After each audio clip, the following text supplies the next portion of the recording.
তোমাদের হাতে গোনা 50 থেকে 60 নাম্বার তোলার জন্য উপপাদ্য সম্পাদ্যগুলি ভালো মতো করতে হবে। এছাড়া তোমাদের করতে হবে 1.2, 9.3, 25, 6.2, 14, 12 এবং 16 নম্বর চ্যাপ্টার। এছাড়া বাকি 10 নম্বর দেবে স্কুল।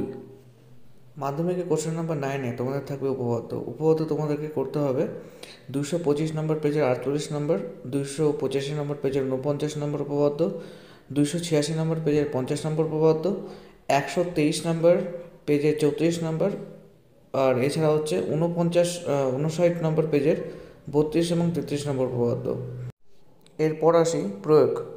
এটি আসবে 3 মার্কসের জন্য। তোমাদের 10 নম্বর কোশ্চেনে থাকবে পেজ নম্বর 28-এর 8 এবং 6 নম্বর, 7 নম্বর, 9 নম্বর প্রয়োগ। এছাড়া পেজ নম্বর 63 10 নম্বর প্রয়োগ, পেজ নম্বর 252 18 নম্বর প্রয়োগ, পেজ নম্বর 257 24 নম্বর, কোষে দেখি 18.4-এ 5 নম্বর, কোষে দেখি 3.2-এর 7 নম্বর, পেজ নম্বর 167-এর 5 নম্বর আর 168-এর 9 নম্বর। এগুলো তোমরা প্র্যাকটিস করে রাখো। এরপর আসি সম্পাদ্য, যেটা তোমাদের কোশ্চেন নাম্বার 11-তে আসবে, আর এটার জন্য কিন্তু তোমরা 5 মার্কস পাচ্ছ। কোষে দেখি 11.2-এর 1-এর 1, 2, 4, 5, 6 এবং 7 নম্বর, কোষে দেখি 21 এর 1-এর 2 নম্বর আর 2-এর 2 নম্বর।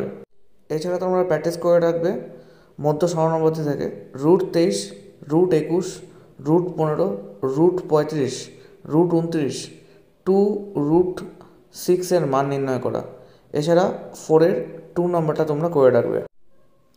যাদের অঙ্ক নিয়ে ভয় রয়েছে তারা শর্ট কোশ্চেনগুলো একটু ভালো মতো করার চেষ্টা করবে, এবং যারা এমসিকিউ পারবে না করতে তারা আন্দাজ করে যেটা তোমাদের মনে হচ্ছে সঠিক সেটাকে অ্যান্সারটাকে মার্ক করে দেওয়ার চেষ্টা করবে।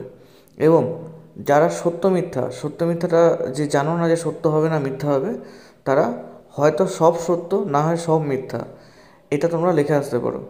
ওখান থেকে তো দুটো না তিনটা ঠিক হবেই। হ্যাঁ, সব সত্য না সব মিথ্যা, দুটোর মধ্যে যে কোনো একটা সত্যটা লেখার চেষ্টা করবে।